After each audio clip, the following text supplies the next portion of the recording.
Hello दोस्तों, स्वागत है आपका हमारे यूट्यूब चैनल कॉम्पिटिटिव क्लासेस में। यहाँ हम 125 प्रश्नों का प्रैक्टिस सेट करा रहे हैं। इसका ये अगला सेट है, तो चलिए शुरू करते हैं। आज का हमारा पहला प्रश्न है, ललित कला अकादमी की स्थापना कब हुई? ललित कला अकादमी की स्थापना कब हुई? 1954 में। अगला प्रश्न है, भारत कला भवन में सुरक्षित राजघाट से प्राप्त चकिया के टुकड़े के भीतरी और मातृ देवी के शरीर का कौन सा भाग है?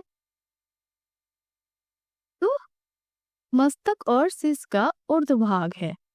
भारत कला भवन में सुरक्षित राजघाट से प्राप्त चकिया के टुकड़े के भीतरी ओर मातृ देवी के शरीर का कौन सा भाग है? तो मस्तक और शरीर का ऊर्ध्वभाग है।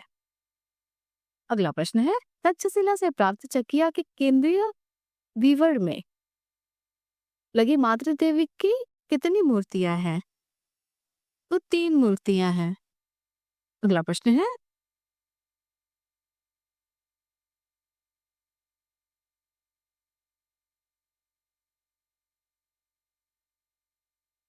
किस चित्रकला पर जापान, चीन, कम्युचिया आदि का सहज प्रभाव दिखता है? तो आधुनिक चित्रकला में। अगला प्रश्न है, किस शासक ने बिहार की बारबरा पर्वत श्रेणी में गुफाएं उत्कीर्ण करने की परिपाटी का आरंभ किया? तो अशोक ने। अगला प्रश्न है, हीनयान युग का चैत्य निम्नलिखित में से कौन सा नहीं है? हीनयान युग का चैत्य निम्न में से कौन कौन सा नहीं है? तो अजंता।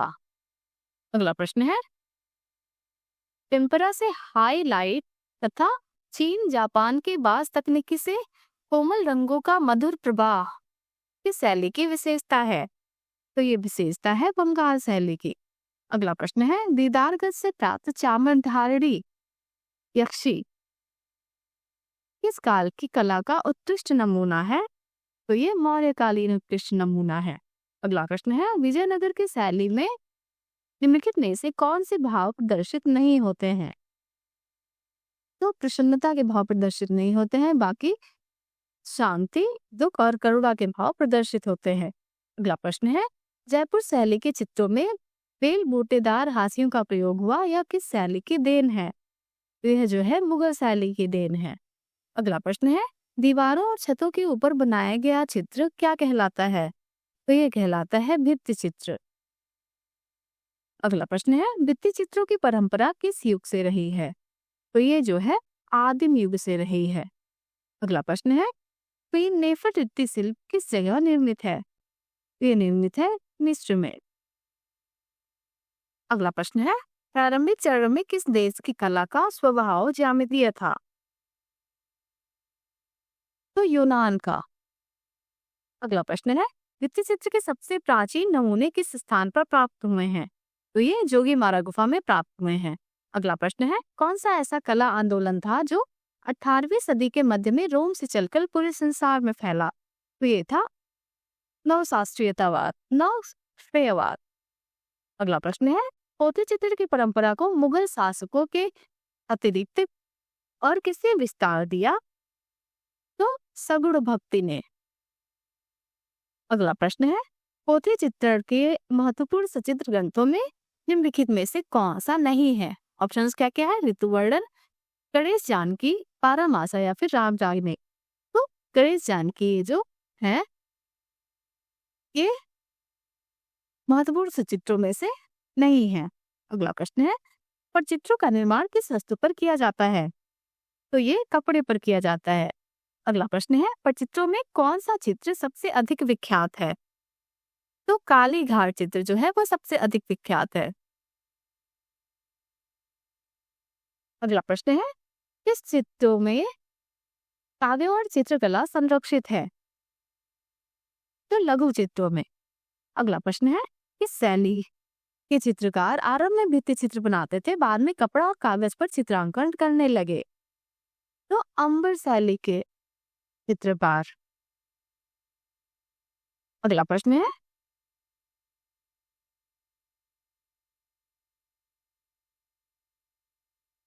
किस शैली के प्रमुख चित्रकार अली रजा और हसन रजा थे? इस शैली के चित्रकार अली रजा और हसन रजा थे तो नाकानेरी शैली के। अगला प्रश्न है,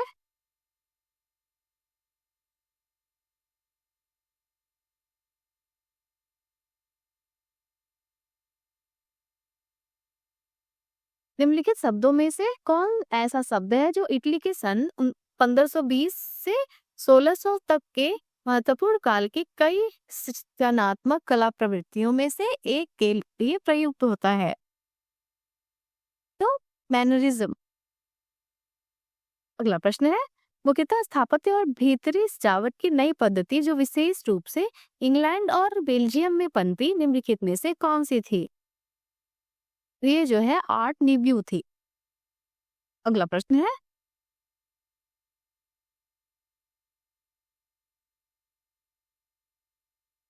किसके प्रयास से 1919 तक ज्यूरिख, न्यूयॉर्क, जर्मनी व फ्रांस में दादावाद छाया?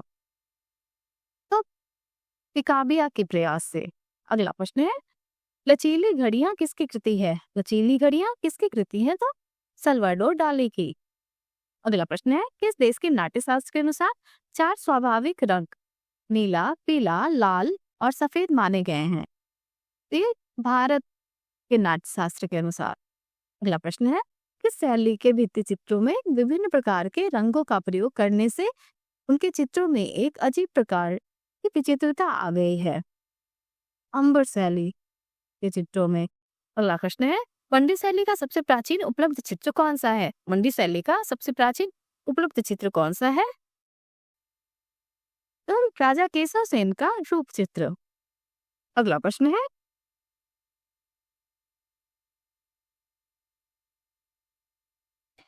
इस शैली के चित्रों में मानवकृतियों से सिर की रचना कोणात्मक तथा आकृतियां दुबली पतली हैं? ये अंबर शैली की। अगला प्रश्न है, पंडित शैली का विख्यात चित्रकार सजनू था जिसका प्रसिद्ध चित्र त्रिपुरा सुंदरी लगा है। ये कहाँ लगा है? तो शीश महल में लगा हुआ है। अगला प्रश्न है, रूपबंदी का महल किस शैली की प्रसिद्ध इमारत है? तो ये मालवा शैली की प्रसिद्ध इमारत है। अगला प्रश्न है, पाल शैली के चित्र किस पर अंकित है? पाल शैली के चित्र किस पर अंकित है? तो ये अंकित है ताड़पत्र पर।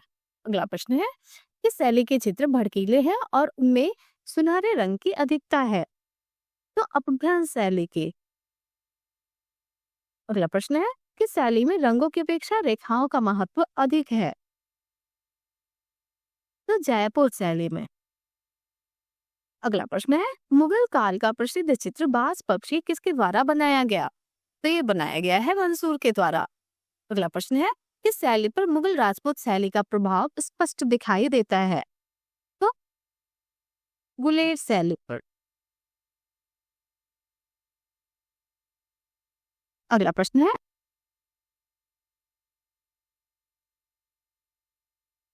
अटाला मस्जिद किस शैली का सर्वोत्तम नमूना है? अटाला मस्जिद किस शैली का सर्वोत्तम नमूना है? तो शर्की शैली का। अगला प्रश्न है, किस शैली में हिंदू मुस्लिम कला शैली का मिश्रण देखने को मिलता है? तो ये शर्की शैली में देखने को मिलता है। अगला प्रश्न है, स्तूप क्या है? स्तूप क्या है? तो ये मिट्टी का दोहा है। अगला प्रश्न है, किस शैली के प्रासाद या फिर महल गोल होते हैं? गोल होते थे? तो ये बेसर शैली के प्रासाद। अगला प्रश्न है, नागर शैली के प्रासाद कैसे होते थे? तो ये जो है वर्गाकार होते थे। आइए अगला प्रश्न देख लेते हैं, वे कैसे सिक्के होते थे जिनका आकार अनिश्चित होता था? तो ये आहत सिक्के होते थे। अगला प्रश्न है, किस शैली के प्रासाद आयताकार होते थे? तो द्रविड़ शैली के। अगला प्रश्न है, महायान स्थापत्य कला का उत्कृष्ट नमूना क्या है? तो बोध गया का बुद्ध मंदिर। अगला प्रश्न है, बाहर खंबा किस काल की धर्मनिरपेक्षता का बेजोड़ नमूना है? तो ये है तुगलक कालीन का। अगला प्रश्न है, किस स्तूप में सरिपुता और महागोपलायन की अस्थियां रखी हुई हैं?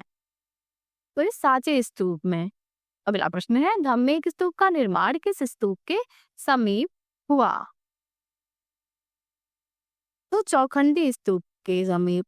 अगला प्रश्न है, पश्चिमी भारत के चैत्य गृहों में सबसे विशाल और भव्य रचना किस चैत्य गृह की है? तो ये कार्ले चैत्य गृह की है। अगला प्रश्न है,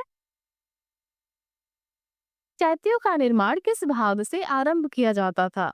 चैत्यों का निर्माण छत से आरंभ किया जाता था। अगला प्रश्न है, चैत्यों का आकार किस प्रकार का होता था? तो ये घोड़े के नाल के आकार का होता था। अगला प्रश्न है, कश्मीर के किस मंदिर का निर्माण दीघा नामक शासक ने करवाया था? तो मार्तंड मंदिर का निर्माण करवाया था इन्होंने। अगला प्रश्न है, प्रसिद्ध चित्र बनी ठनी की शैली का नमूना है? तो ये जो है किशनगढ़ शैली का नमूना है। अगला प्रश्न है, धर्मसूत्र ग्रंथ कहाँ छपा है? तो ये छपा है चीन में। अगला प्रश्न है, सांची स्तूप के दक्षिण तोड़ा द्वार की ओर क्या है? तो अशोक स्तंभ है। अगला प्रश्न है, निम्नलिखित में से कौन सा स्थान मध्य प्रदेश में है? तो खजुराहो जो है वो मध्य प्रदेश में है। अगला प्रश्न है, भारतीय षडंग के श्लोकों को किसने लिखा है? तो पंडित यशोधर ने। अगला प्रश्न है, नारी कुंजर में क्या है? नारी कुंजर में क्या है? हाथियों का खेल। अगला प्रश्न देख लेते हैं, सूर्य प्रतिमा के दोनों हाथों में क्या दर्शाया गया है? सूर्य प्रतिमा के दोनों हाथों में क्या दर्शाया गया है? तो कमल दर्शाया गया है। अगला प्रश्न है, स्थानक किसे कहते हैं? स्थानक जो है किसे कहते हैं? तो ये खड़ी प्रतिमा को कहते हैं। अगला प्रश्न है, धर्मचक्र परिवर्तन मुद्रा किसकी है? तो ये बुद्ध की है। अगला प्रश्न है, विष्णु का वाहन क्या माना जाता है? विष्णु का वाहन क्या माना जाता है? तो गरुड़। अगला प्रश्न है, कमल भव किसका नाम है? कमल भव किसका नाम है? तो ये नाम है ब्रह्मा का। अगला प्रश्न है, सूर्य की वंदना निम्नलिखित में से किसमें है? तो ये है ईशावास्योपनिषद में। अगला प्रश्न है, मौर्यकालीन लौरिया नंदनगढ़ के स्तंभ शीर्ष पर किसकी आकृति है? तो ये आकृति है सिंह की। अगला प्रश्न है, विष्णु धर्मोत्तर पुराण किस काल की रचना है? विष्णु धर्मोत्तर पुराण किस काल की रचना है? तो ये रचना है गुप्तकालीन। अगला प्रश्न है, शिव के नृत्य में प्रतिमाएं किस काल में बनी है? ये बनी है चोल काल में। अगला प्रश्न है, शिव की प्रस्तर तांडव नृत्य प्रतिमा कहाँ प्राप्त हुई है? एलोरा में। अगला प्रश्न है, शिव की मुखलिंग प्रतिमाओं का निर्माण किस काल में हुआ है?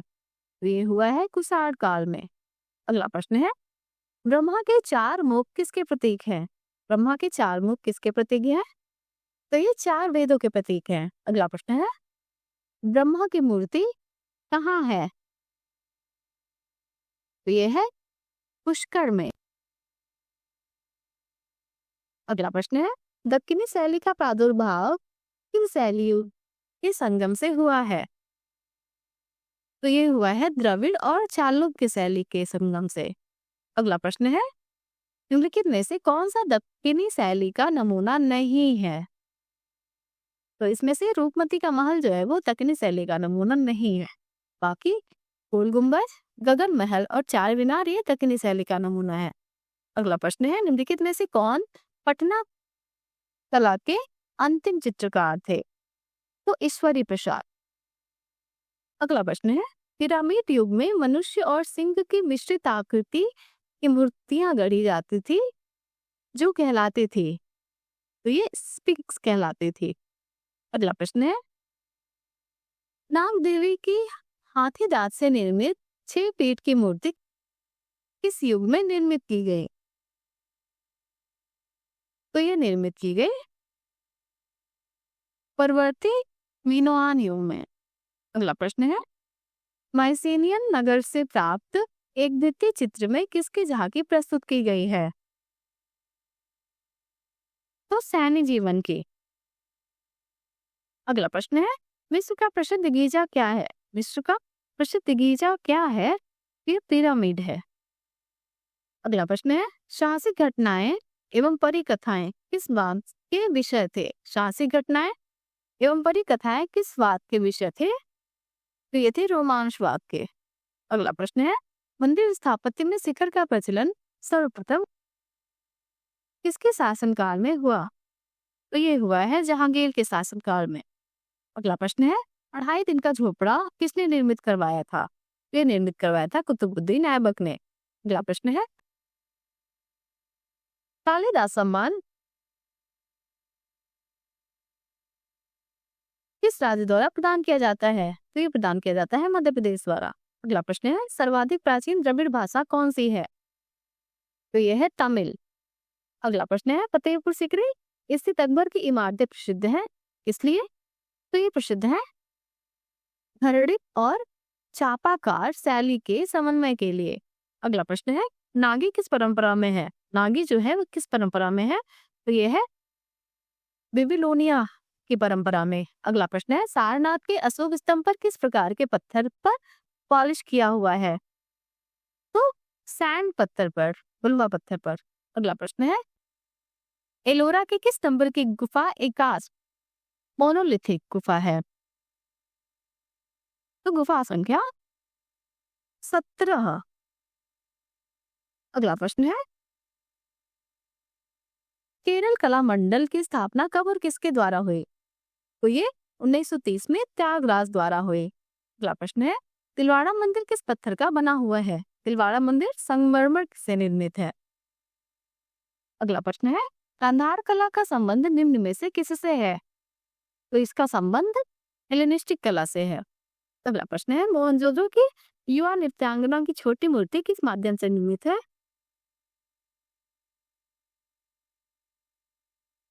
मोहनजोदड़ो की युवा नृत्यांगना छोटी मूर्ति किस माध्यम से निर्मित है? तो ये निर्मित है तांबा से। अगला प्रश्न है, डेविड की संगमरमर की मूर्ति का निर्माण किसने किया? तो ये किया है माइकल एंजेलो ने। अगला प्रश्न है, हम्पी कहाँ की राजधानी थी? हम्पी, तो ये राजधानी थी तंजौर की। अगला प्रश्न है, बेलूर मंदिर पद्धति संबंधित है किससे?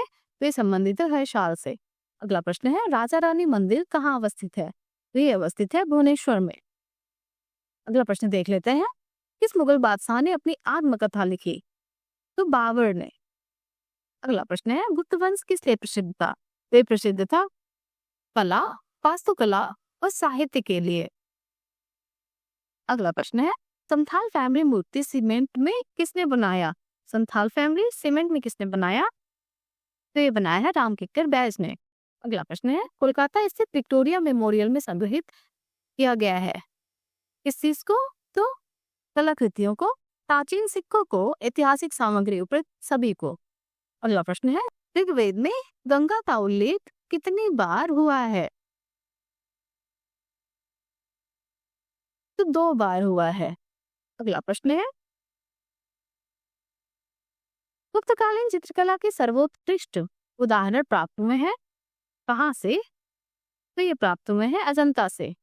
अगला प्रश्न है, निम्नलिखित में से किसको दक्षिण भारत के चोल युग के स्थापत्यों की विश्व की श्रेष्ठतम प्रतिमा रचना माना जाता है? तो नटराज की प्रतिमा को। अगला प्रश्न है, बीवी का मकबरा निम्नलिखित में से किसका मकबरा है? तो ये औरंगजेब की बीवी का मकबरा है। अगला प्रश्न है, हरिप्रसाद चौरसिया किस क्षेत्र से संबंधित थे? तो ये संबंधित थे बांसुरी से। अगला प्रश्न है, एलिफेंटा की गुफाएं कहाँ हैं? तो ये है मुंबई के पास। अगला प्रश्न है, मुगल शैली का प्रसिद्ध चित्र बैलगाड़ी का चित्रण किसने किया? तो ये चित्रण किया है अबुल हसन ने। अगला प्रश्न है, राज राजेश्वर के मंदिर किस काल के हैं? राज राजेश्वर के मंदिर किस काल के हैं? तो ये है चोल काल के। अगला प्रश्न है, कैलाश पर्वत को उठाते हुए रावण की मूर्ति कहाँ पर है? तो ये एलोरा में है। अगला प्रश्न है, किस अभिलेख में जैन मूर्ति पूजा का प्राचीनतम प्रमाण मिलता है? तो ये मिलता है हाथी गुफा में। अगला प्रश्न है, अंकोर वाट का मंदिर कहाँ पर है? तो ये कंबोडिया में है। अगला प्रश्न है, प्रसिद्ध मीनाक्षी मंदिर कहाँ है? वे है मदुरई में। अगला प्रश्न देख लेते हैं, होयसलेश्वर मंदिर कहाँ पर स्थित है? तो ये स्थित है जबलपुर में। अगला प्रश्न है, कपड़े पर चित्रित चित्रकला का मुख्य स्थान कहाँ है? तो ये है उदयपुर। अगला प्रश्न है, हार्वेस्ट की मूर्ति किसकी है? तो यह है रामकिंकर बैच की। अगला प्रश्न है, अवध महल का निर्माण किसके द्वारा कराया गया था? तो ये कराया गया था महाराजा प्रताप सिंह द्वारा।